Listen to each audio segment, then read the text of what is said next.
1920년대 캐나다의 토론토 대학에서 다음과 같은 일이 일어났습니다. 이것은 실화라고 합니다.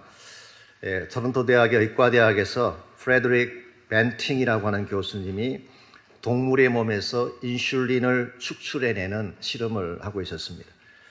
사실 실험실이라고 하는 것이 결코 쉬운 것은 아닙니다. 동물의 몸에서 피를 뽑아내고 또 호르몬을 축출해내는 이 과정이 결코 단순한 작업이 아닙니다.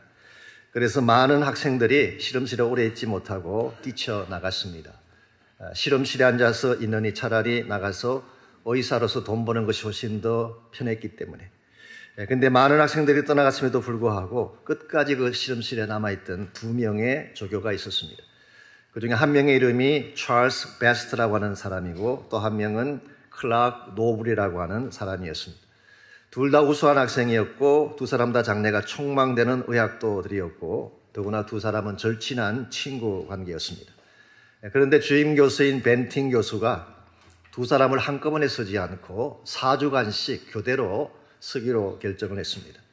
제일 첫 번째 누가 먼저 섬길 것인가를 결정하기 위해서 동전 던지기를 했습니다. 동전을 던져서 결정을 했는데 불행하게도 베스트가 먼저 걸렸습니다.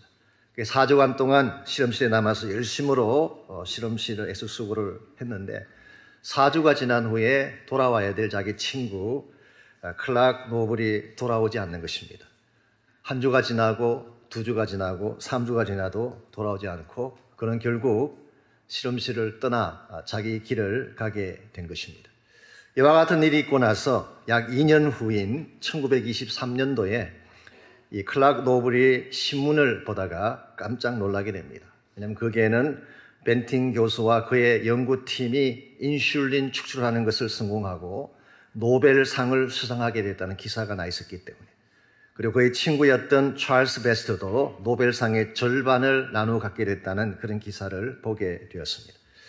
클락 노블의 입장에서는 안타까운 일이 아니겠습니까?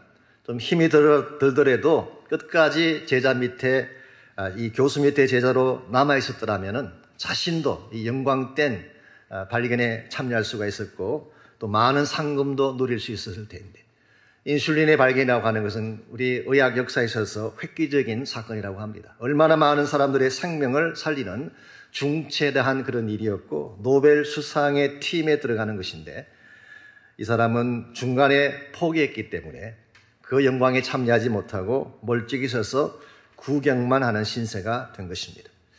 여러분, 무슨 일이든지 중간에 포기하고 돌아가는 것은 바람직하지 않습니다. 여러분께서 정말 무엇인가 열매를 맺기를 원한다면 끝까지 가야 하는 것입니다. 중간에 포기하면 아무것도 소유할 수가 없고 아무것도 이룰 수가 없는 것이죠. 우리의 신앙생활도 마찬가지라고 생각합니다. 우리가 신앙의 여정을 걸어가다 보면 항상 순적하기만 한 건 아닙니다. 힘들고 어려운 시련도 찾아오고 때때로 나의 뜻을 against 하는 그와 같은 상황도 찾아올 수가 있습니다. 이와 같은 문제가 생겼을 때에 중간에 포기하고 퀴트하게 되면 하나님이 정말 우리에게 안겨주기를 원하시는 축복의 진수를 맛볼 수가 없습니다. 오늘날 우리 주변을 보게 되면 중간에 신앙생활을 포기하는 분들을 흔히 볼 수가 있습니다. 한때는 열심히 교회도 섬기고 하나님께 헌신도 했던 분들인데 어느 순간에 믿음을 포기하고 세상으로 돌아가는 케이스를 볼 때가 흔히 있지 않습니까? 왜 중간에 포기하는 것일까요? 여러 가지 많은 이유가 있겠지만 아마도 이런 이유 때문일 것입니다. 그들이 기대했던 것과 성경이 제시하고 있는 영적 현실이 달랐기 때문에. 나는 빵을 기대하고 나왔는데 예수님은 진리에 대해서 말씀을 하십니다.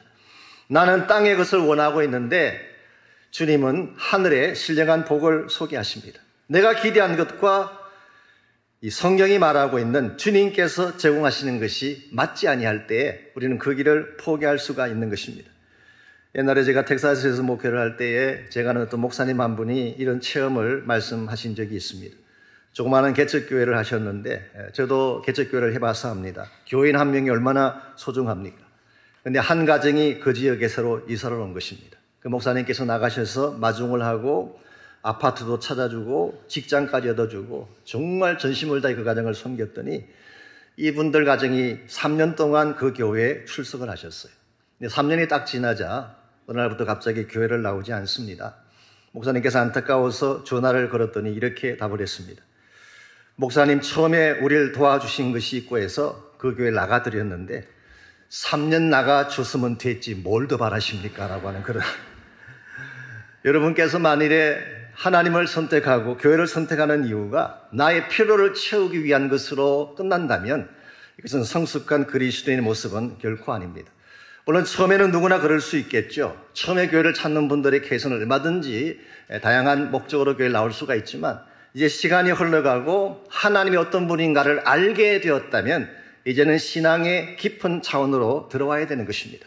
우리가 항상 마당만 뜰만 받고 돌아가는 성도들처럼 성소 안으로 들어오지 아니하고 성전 문까지만 왔다 돌아가는 일을 반복하게 되면 하나님이 우리를 위해 예배해 놓으신 참된 차원의 축복을 누릴 수도 없고 그리스도인으로서 바른 사명을 위해 달려갈 수도 없습니다. 이런 면에서 우리가 우리의 기쁨이나 만족을 위한 도구로서의 신앙이 아니라 하나님의 부르심과 목적을 위한 건강하고 바른 제자로서의 신앙을 회복하려면 과연 무엇이 필요할까?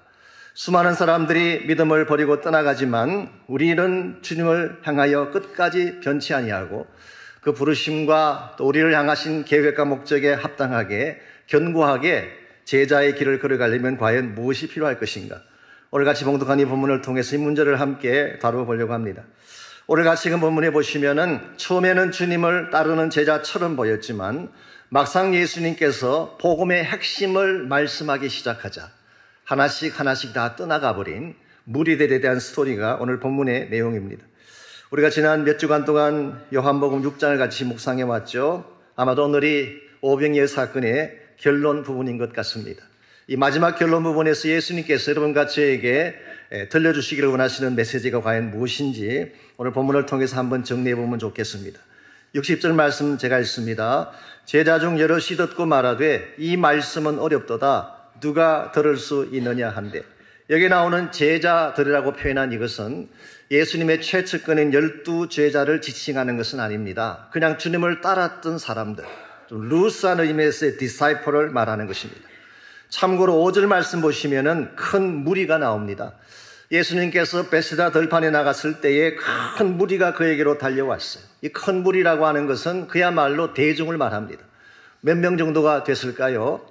우리가 5,000명을 먹였다 그러지 않았습니까? 오병이어 5,000명인데 실제로는 아마 10,000명이 넘었을 것입니다.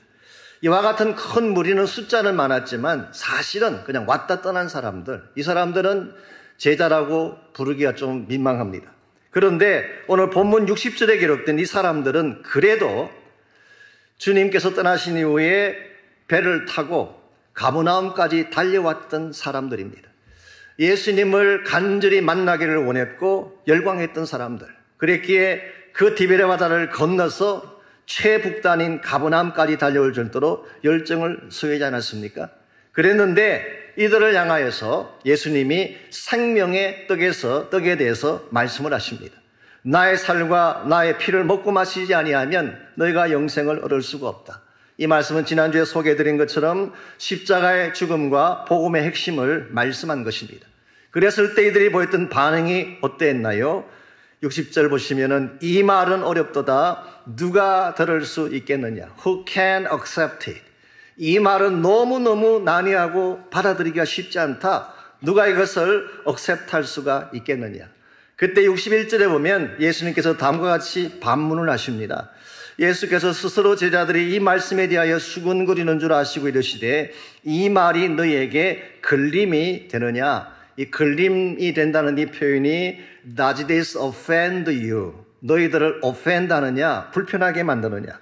NASB에서는 Does this cause you to stumble? 너희들을 넘어지게 하느냐? 실족하게 하느냐? 그렇게 번역을 했습니다. 이것을 보면 이들은 실망을 넘어서 실족하는 단계까지 간 것 같습니다. 쉽게 표현하면 이런 것입니다. 괜히 따라왔구만. 이럴 줄 알았으면 처음부터 따라 나서지 않았을 것을. 예수님에 대해서 실망하고 실족한 이들의 모습을 읽을 수가 있죠. 그랬기에 66절을 보면 그들이 다음과 같은 액션을 취합니다. 그때부터 그의 제자 중에서 많은 사람이 떠나가고 다시 그와 함께 다니지 아니하더라. 바로 이 순간부터 주님을 따르던 것을 중단하고 그리고 예수의 제자 되는 삶을 쾌하고 떠나간 후에 다시는 돌아오지 않았다, 그런 뜻입니다. 왜 이와 같은 현상이 벌어졌을까요?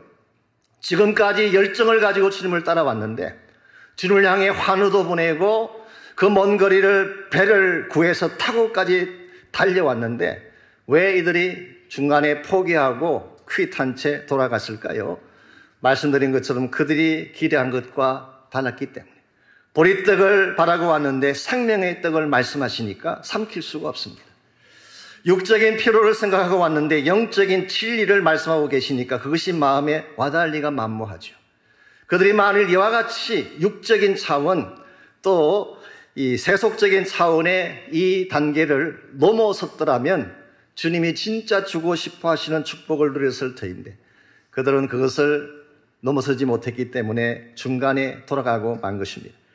칼 알드맨이 쓴 책에 나오는 용어를 그대로 빌려서 표현하자면 여기 나오는 이 사람들은 팬에 불과했지 제자들이 아니었기 때문에. 알드맨이 쓴 베스트셀러가 있습니다. 팬인가 제자인가라는 책이 있어요. 여러분, 팬이라고 하는 것은 제자와 다른 것입니다. 이 팬은 후라이팬 할 때 그 팬이 아닙니다. 이것은 fantastic의 준말이에요. fantastic에서 나온 단어가 팬이라고 합니다. 환호를 지르고 흥분하는 사람들. 그러나 이 팬은 구경꾼입니다. 나의 만족과 기쁨을 위해서는 환호를 지르지만 그리고 내가 환호를 지르는 그 대상이 잘할 때는 박수도 보내고 또 그들에 대해서 열렬하게 성원도 보내지만 그들이 잘못하게 되면 가차없이 돌아설 수 있는 사람들이 팬이에요. 그러므로 팬은 믿을 바가 못 됩니다. 이 사람들은 구경꾼이지 희생하는 자들이 아니기 때문에. 여러분에게도 여러분이 열광하는 어떤 대상이 있지 않습니까? 연예인이든 뭐 가수든 운동선수든. LA 사시는 분들은 레이커스를 참 좋아하는데요. 레이커스가 한참 잘 뛸 때는 뭐 범버 스티커에 Go Lakers 이렇게 서서 다니고 배너 달고 다니고 깃발 꽂고 다니고 뭐 그랬어요. 요즘도 그렇게 하나요? 요즘 레이커스가 헤매고 있으니까 TV 중계도 안 보는 이게 사실은 팬들의 모습이에요. 내 마음에 들 때에 나에게 만족을 줄 때는 박수를 치고 환호를 하지만 나의 필요를 어게인스트하는 순간 가차없이 버리고 떠나는 것이 팬의 모습이라고 한다면 제자는 다른 것입니다. 단순히 멀쩡히 서서 구경하거나 자기 만족을 구하는 자가 아니라 예수님과 함께 동행하는 자가 제자들입니다. 기쁜 일이 있을 때나 힘든 일이 있을 때나 주님과 함께 동고동락하면서 예수님이 꾸시는 그 꿈이 나의 꿈이 되고 나의 비전이 되어서 힘들고 어렵지만 끝까지 주님과 동행하며 길을 가는 자들이 성경이 제시하고 있는 참된 제자의 모습입니다. 오늘 한국교회가 진실로 필요로 하는 것은 숫자가 아닙니다. 숫자 노름에 속으면 안 됩니다. 끝까지 주님 곁에 머물면서 하나님의 나라를 꿈꿀 수 있는 제자들이 필요한 것입니다. 저는 저희 교회 안에 열광하고 환호만 지르는 팬이 많은 교회가 아니라 참 예수의 비전을 위해 달려갈 수 있는 제자들이 많은 교회가 될 수 있기를 바랍니다. 우리 모두가 참 주님이 필요로 할 때 쓰임받고 주님의 목적을 위해 함께 동행할 수 있는 제자가 되어야만 우리를 통해 하나님 나라가 이루어지고 하나님의 목적이 성취될 수가 있기 때문에. 그러므로 우리가 이 아침 물어야 될 질문이 이것입니다. 우리가 어떻게 하면 단순히 거품이 아닌 참 제자가 되어서 주님 곁에 머물면서 주의 뜻을 향해 함께 달려가는 삶을 살 수가 있을까? 오늘 같이 이 말씀 속에 보시면은 참 제자로 사는데 꼭 필요한 세 가지 원리를 오늘 본문이 우리에게 소개하고 있습니다. 제일 첫 번째로 필요한 것이 삶의 중심입니다. 내 삶의 중심을 분명히 해야지 여러분이 참 제자로 살아갈 수가 있습니다. 내 삶의 중심은 누구일까요? 그리스도입니다. 예수 그리스도가 내 삶의 중심이 될 때 우리가 참 제자로서 바르게 살 수가 있는 것입니다. 67절 말씀 보시면은 예수께서 12 제자에게 이르시되 너희도 가려느냐. 지금까지 주님 앞에 몰려왔던 무수히 많은 자들이 하나씩 떠나가는 장면을 보시면서 주님께서 12명을 향해 던진 가슴 아픈 질문이 여기 나와 있습니다. 너희도 가겠느냐? 그때 베드로가 뭐라고 대답을 했나요? 68절 말씀 보십시오. 시몬 베드로가 대답하되 주여 영생의 말씀이 주께 있사오니 우리가 누구에게로 가오리까? 참으로 위대한 고백이 아닐 수가 없습니다. 신약 성경에 많은 신앙 고백들이 나오지만 베드로가 했던 고백처럼 명확하고 위대한 고백도 참 드뭅니다. 우리가 가끔 베드로 그러면 항상 좀 스투핏하고 어리석고 실수 많이 하는 그런 존재로 생각하지 않습니까? 오늘 본문에 보니까 그런 분이 아닌 것 같아요. 그래서 언젠가 말씀드린 것처럼 우리 설교자들이 천국 가면 베드로에게 사과를 해야 될 겁니다. 그동안 너무 악평을 많이 하고 마치 어리석은 자인 것처럼 묘사를 많이 했기 때문에. 오늘 베드로의 이 고백은 굉장히 위대한 고백이에요. 영생의 말씀이 주님께 있습니다. 그러므로 우리가 누구에게로 갈 수가 있겠습니까? 여기서 말하는 영생의 말씀은 Word of Eternal Life, 영생을 가지고 있는 말씀. 그러므로 이 말씀은 예수님 자체의 영생에 있다는 것과 같은 표현입니다. 예수님 안에 생명이 있습니다. 예수님 안에 모든 축복이 다 담겨져 있어요. 예수님 자체가 우리 인생에 필요한 모든 것을 소유하신 분이신데 이 주님을 버리고 다른 자를 향하여 떠나게 된다면 과연 우리 인생이 어떻게 될 것인가라는 이야기입니다. 오늘날 우리가 택하는 선택 중에 가장 어리석은 선택이 참 보배이신 예수를 버리고 세상을 향해 길 떠나는 것입니다. 이것만큼 어리석은 선택이 없습니다. 하나님이 계신 곳을 떠나가면 축복이 올 줄 알지만 정반대입니다. 우리 인생이 케아스에 접하게 되고 우리 가진 모든 것을 상실하게 되는 이것이 바로 하나님을 떠난 자들의 현주소라고 할 수가 있습니다. 그러므로 여러분과 제가 아무리 주님과 함께 가는 길이 힘들고 고달퍼도 주님을 떠나서는 안 됩니다. 오히려 반대로 힘든 때일수록 어려운 때일수록 주님 안으로 들어와서 주의 능력의 손을 붙드시기를 바랍니다. 예수님이 내 인생의 중심이 되면 그분이 내 삶의 중심추가 되면 우리 인생의 배가 풍랑이 와도 결코 파손되지 않습니다. 풍랑이 오게 되면 파도에 흔들릴지는 모르겠으나 예수님 우리 배의 중심부에 계시는 한 우리 인생 배는 결코 뒤집어지는 일은 일어나지 않습니다. 이런 면에서 여러분과 제가 참 제자가 되고 참 하늘나라의 백성으로 바르게 살기를 원한다면 내 삶의 중심을 그리스도로 삼으시기를 바랍니다. 두 번째로 믿음의 본질이 무엇인지를 바로 알아야 됩니다. 참된 믿음이 과연 어떤 것인가? 69절 말씀 보시면은 계속된 베드로의 고백이 나옵니다. 우리가 주는 하나님의 거룩하신 자이신 줄 믿고 알았습니다. 여기 믿고 알았었다는 표현. 하나님의 거룩한 자라는 이 표현은 하나님의 아들이란 뜻입니다. 메시아란 뜻입니다. 이 베드로가 예수님이 하나님의 아들이요 메시아라는 이 사실을 알고 믿은 것이 아니라 믿고 알게 되었다. 여러분 이 순서에 주목하시기를 바랍니다. 오늘 많은 분들이 충분히 알고 충분히 이해해야 믿을 수 있지 않는가라고 생각을 하지만 신앙생활은 그렇지 않습니다. 믿어야 알게 되는 것입니다. 믿음의 본질은 acceptance예요.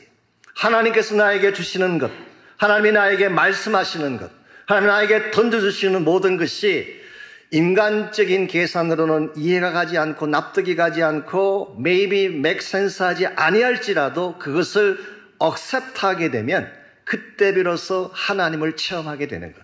이게 신앙세계의 특징이라고 할 수가 있습니다.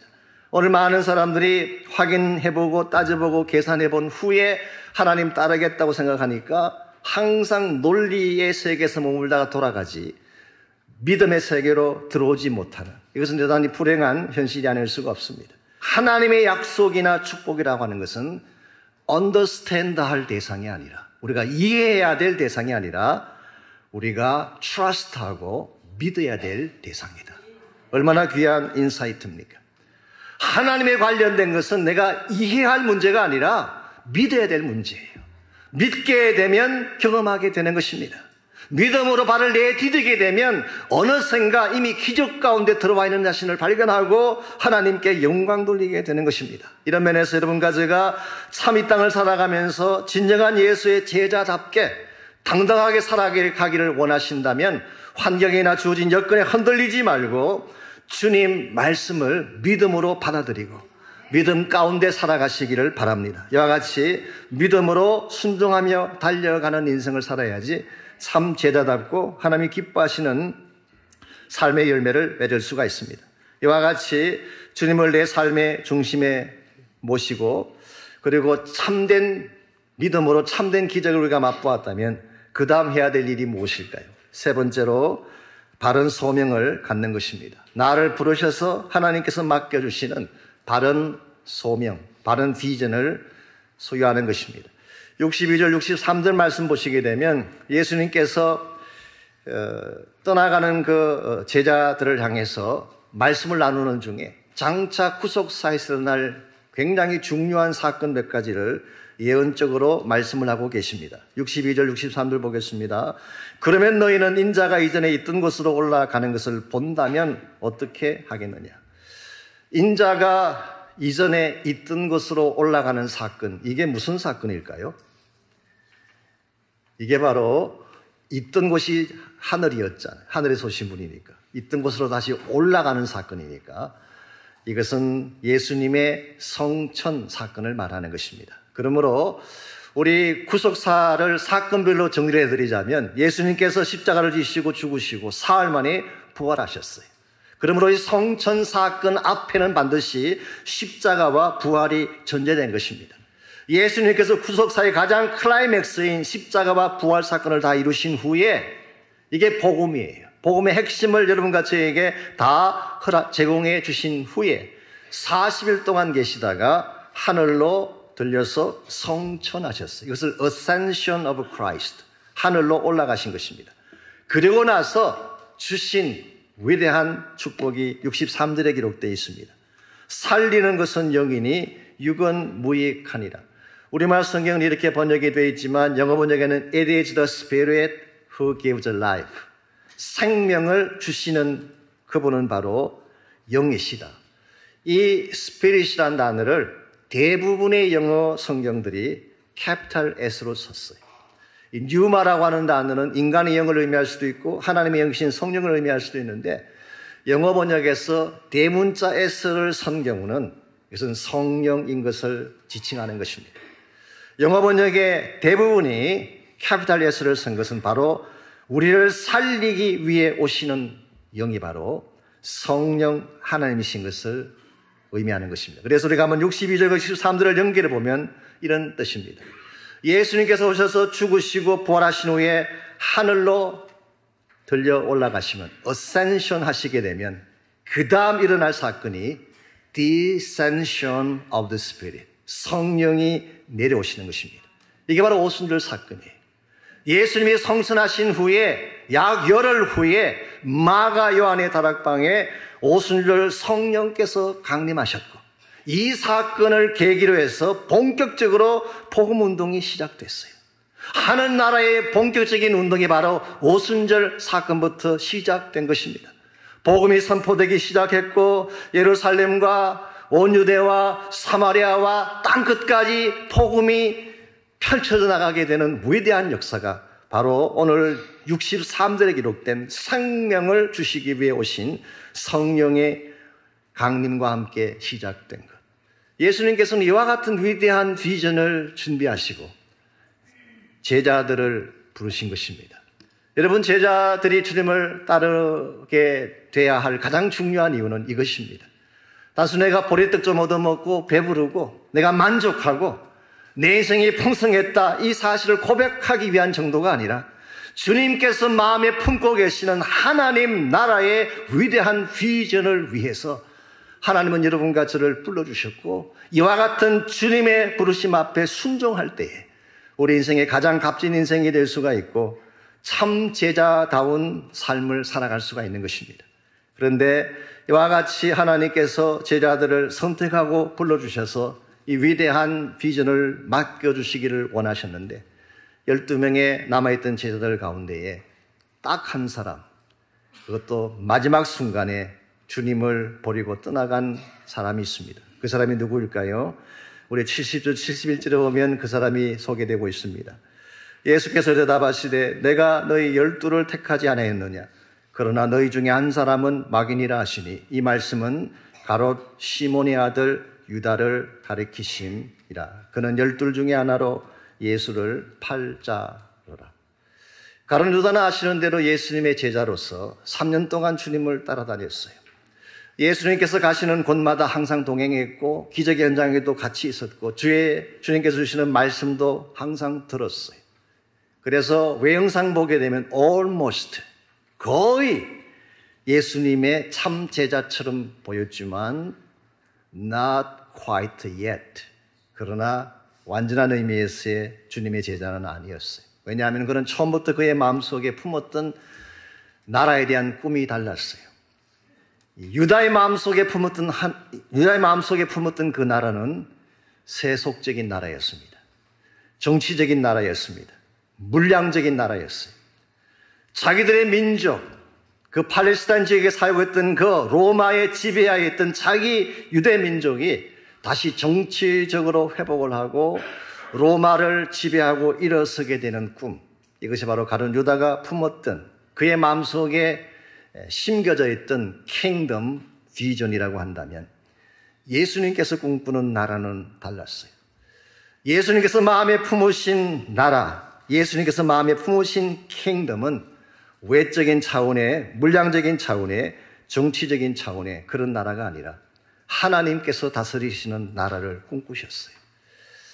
하나님께서 주권을 회복하시고 하나님께서 예수의 보배로운 피로 죄사함과 속죄의 기쁨을 쏟아 부어주시고 하나님의 완전한 의와 완전한 평화와 완전한 기쁨이 약속된 아름다운 나라, 그 나라에는 각 나라 족속 백성 방언이 다 함께 모여서 구원하심이 보좌에 앉으신 우리 하나님과 어린 양의 이토다를 선포하는 그런 나라, 하나님이 우리의 하나님이 되시고 우리는 그의 친백성이 되어서 영원토록 그분과 함께 거하며 그 영광 가운데 거하는 거룩한 나라, 이것이 예수님께서 마음에 품고 계셨던 나라에 대한 비전이었습니다. 여러분, 세상 나라가 위대해 보이지만 그것은 잠깐 있다 사라지는 나라입니다. 어떠한 제국도 어떠한 위대한 나라도 영존하는 나라는 없습니다. 잠깐 있다가 사라지고 마는 나라. 그러므로 여러분과 제가 이 땅에 속한 나라의 비전을 걸고 소망을 걸게 되면 이 세상 나라 망할 때 우리도 함께 망할 수밖에 없습니다. 그러나 예수님께서 여러분과 저를 택하시고 불러주신 목적은 썩어질, 망하고 말 이 세상 나라를 위해 부르신 것이 아니라 영원토록 변함없이 존재할 하나님의 나라, The Kingdom of God. 이것이 하나님께서 우리를 부르신 목적이고, 이 사명에 우리가 순종하고 달려나갈 때 우리 인생에 가장 극대화되어지고 하나님의 기뻐하시는 아름다운 열매들을 맺게 되는 것입니다. 아신대로 오늘 이 시대에는 주님을 따라다니는 무리들은 참으로 많습니다. 환호하고 열광을 보내고 내가 기뻐하는 어떤 일들이 이루어졌을 때는 그렇게 하나님 앞에 박수를 보내다가도 조금만 힘들고 어려운 일이 찾아오면 쉽게 포기하고 떠나가는 사람들이 많은 시대. 그러나 주변에 대다수의 사람들이 와 같이 주님을 떠나갈지라도 끝까지 주님 곁에 머물면서 그분이 부르신 목적과 사명을 위해 달려갈 수 있는 우리 인생이 될 수만 있다면 이것만큼 값지고 아름다운 삶은 없을 것입니다. 여러분은 과연 팬이십니까? 아니면은 참으로 주님의 필요로 할 때 꼭 주님이 계시라고 하는 그곳에서 쓰임받기를 원하는 제자이신가요? 단순한 팬으로 살다가 인생을 마치기보다 참 예수의 제자가 되어서 주님이 기뻐하시는 이 일을 위해 달려갈 수 있는 우리 모두가 되기를 원하고 저희 교회가 될 수 있기를 바랍니다.